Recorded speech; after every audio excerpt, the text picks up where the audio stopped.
पारगाव जारकड़वाडी जिल्हा परिषद गटात प्रचारात रंगत आली आहे। पारगाव जारकड़वाडी जिल्हा परिषद गटातील भाजपचे उमेदवार किरण वाळुंज हे जिल्हा परिषद गटातील सर्व गावांना भेटी देत मतदारांशी संवाद साधत आहेत। यावेळी त्यांना भरभरून प्रतिसाद मिळत आहे। पारगाव जारकड़वाडी जिल्हा परिषदेच्या गटातून किरण वाळुंज हे उमेदवार आहेत, तर जारकड़वाडी पंचायत समिती गणातून शैला गोरक्ष भोजने ह्या उमेदवार आहेत। पारगाव गणातून मुक्ता तानाजी लबडे हे उमेदवार आहेत। पारगाव जारकड़वाडी जिल्हा परिषद गटाचे उमेदवार किरण बाबाजी वाळुंज व जारकड़वाडी पंचायत समिती गणाच्या उमेदवार शैला गोरक्ष भोजने यांनी जारकड़वाडी गणातील लोणी खडकवाडी वाळुंज नगर रानमळा परिसरात मतदारांशी संवाद साधत भारतीय जनता पार्टीच्या सर्व उमेदवारांना निवडून देण्याचे आवाहन केले आहे। आता उद्याची भविष्य माहिती आणि आता एका बाबा आपल्या परिसराचा गोष्टी आपल्याला माहीत नाही, पण ना आता जी जुनी लोक होती ना त्यांनी ॲक्सेप्ट केले। आता आपण परिवर्तन केलं तर शक्य आहे आता, नाही तर आपलं काही काम उपयोगच नाही होणार। हा परिसर असाच वंचित राहील नेहमी, तसं म्हणजे ते नको राहिलं म्हणून। तुम्ही पारगाव जारकड़वाडी जिल्हा परिषद गटामध्ये भाजपचा प्रचार करताय, प्रतिसाद कसा भेटतोय? एक उत्कृष्ट आणि चांगल्या पद्धतीचा प्रतिसाद आहे। आपण अलीकडच्या काळात पाहिलं तर आता स्थानिक स्वराज्य निवडणुका सुरू आहे। खऱ्या अर्थानं 10वीचा ज्यावेळेस आपण म्हणजे एक्झाम होती बोर्डची, तर 10वीची एक्झाम होती, परंतु पहिलीला जाणं सगळ्यात पहिल्यांदा महत्त्वाचं असतं, तेव्हा तो 10वीला जातो। अशा पद्धतीने ज्यावेळेस आमदारकी असेल किंवा बाकीच्या काही खासदारकी असेल, तितक्याच पद्धतीचं स्थानिक स्वराज्य जी काही निवडणूक आहे ती तितकीच महत्त्वाची असते। त्याच्यामुळे जिल्हा परिषद झालं, पंचायत समिती झालं, या ठिकाणी भाजपने चांगल्या पद्धतीचे उमेदवार उभे केलेत। आणि आता किरण भाऊंनी सांगितलेलं आहे की जो काही उमेदवार उभा केलेला आहे, जिल्हा परिषद असेल, पंचायत समिती असेल, तो अत्यंत म्हणजे सर्वसाधारण कुटुंबातला आहे। त्याला कोणत्याही पद्धतीची राजकीय पार्श्वभूमी नाही आहे किंवा तो काय असा उद्योगपती किंवा मोठा खूप असं काय कोणता उमेदवार नाही आहे। आणि ह्याच उमेदवार खऱ्या अर्थाने मी तरुण पिढीला सांगेल की किरण भाऊसारखा उमेदवार असेल, आज भारतीय जनता पार्टीचं पूर्व आंबेगावचं त्यांच्याकडं तालुका अध्यक्षपदी, तर ते पद असताना त्यांनी खूप सारी कामं केलीत, म्हणजे एवढी कामं केलीत की माझ्या मते असं वाटतं की किरण भाऊ आत्ता जिल्हा परिषद सदस्य आहे। अशा पद्धतीची कामं त्यांनी आत्ता केलीत। म्हणून एक संधी मी समाजाला एक आव्हान करतो की तुम्ही जिल्हा परिषदची संधी किरण भाऊ आता देऊन बघा। छोट्या छोट्या समस्यांपासून सगळ्या समस्या किरण भाऊ या ठिकाणी सोडवतील। प्रतिसाद भाजपच्या माध्यमातून, किरण वाळुंजांच्या माध्यमातून ज्या योजना राबवल्या गेल्यात त्या योजना लोकांपर्यंत पोहोचल्यात, त्या लोकांची भूमिका काय आहे?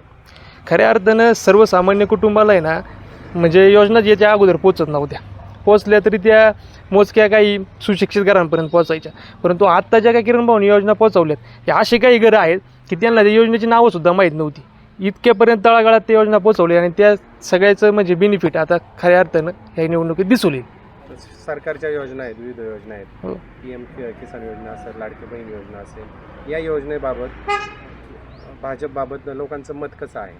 खऱ्या अर्थानं पंतप्रधान नरेंद्र मोदींच्या अनेक योजना आहेत आणि त्या योजना आत्तापर्यंत सर्वसामान्य कुटुंबापर्यंत पोहोचत नव्हत्या। आता आज किरण भाऊच्या माध्यमातून आणि संपूर्ण भाजपच्या टीमच्या माध्यमातून खऱ्या अर्थाने ह्या गोरगरीब सर्वसामान्य म्हणजे कुटुंबापर्यंत पोहोचलेल्या आहे। आणि या ठिकाणी असं समाजसेवा आम्ही चालवलेली की अलीकडच्या काळात म्हणजे त्यावेळेस कसं असायचं की समजा ह्या पक्षाचा उमेदवार आहे, त्याच पक्षाची कामं कर किंवा काय कर, अशा गोष्टी अलीकडे तुम्हाला दिसणार नाही।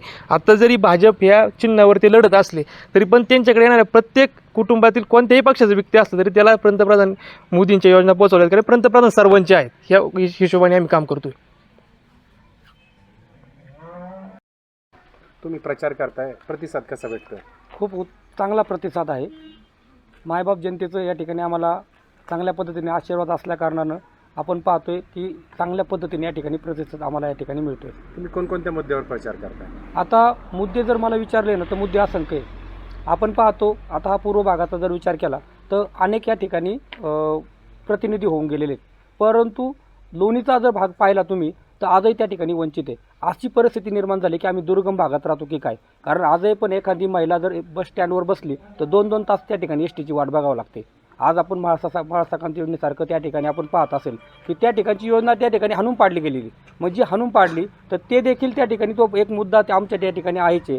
आपण पलीकडच्या भागात गेला तर पलीकडच्या भागामध्ये आपल्याकडं तिथंसुद्धा बऱ्याचशा या ठिकाणी समस्या आहे, लाखनगाव असेल, देवगाव असेल, व ह्या ठिकाणीसुद्धा आपल्याला त्या ठिकाणी बरेच प्रश्न त्या ठिकाणीचे प्रलंबित आहे आणि हे प्रलंबित प्रश्न या ठिकाणी घेऊन गेलो आहे। परंतु खरं पाहिलं तर मी या ठिकाणी माझा पाहिला तर उद्देश एकच आहे, मला सर्वसामान्य कुटुंबातील जे परिवार आहेत ते डेव्हलप करायचे आहेत. त्यांच्या शासनाच्या असणाऱ्या असंख्य योजना त्या ठिकाणी मला त्या कुटुंबाला पुरवायच्यात. ह्यासाठी माझा खरा प्रयत्न सुरुवातीला तोच असणार आहे. प्रतिसाद कसा आहे? प्रतिसाद खूप छान प्रतिसाद या ठिकाणी मिळतो आहे. मी आज पलीकडच्या गटात जरी गेलो तर त्या ठिकाणी मला तरुण मित्र भेटता येते, ते सुद्धा मला खूप मदत करता येते. सर्वसामान्य महिला आहे, खुरपायला गेली तरी माझ्या नावाची चर्चा असते. ह्याच्यापेक्षा वेगळं काय प्रतिसाद असला पाहिजे. आणि काही तर मला कॉल करून पण सांगता येते की काळजी करू नका, आम्ही तुमच्याबरोबर आहेत. फक्त थोडंसं परिस्थिती अशी आहे की आपला जो समाज आहे हा समाज कुठंतरी घाबरलेला समाज दिसतोय मला. आपण मतदान ते 100% मतदान करणार आहे, परंतु समाज आज घाबरलेला आहे की तो खरं बोलत नाही आहे. आज मीडियापुढे येताना सुद्धा तो विचार करतो काय करायची, चालेल निवडणूक त्यांची होऊ द्या, आपल्याला जिथं करायची तिथं करू, अशी मानसिकता आपल्या सर्वसामान्य जनतेची त्या ठिकाणी बनलेली आहे.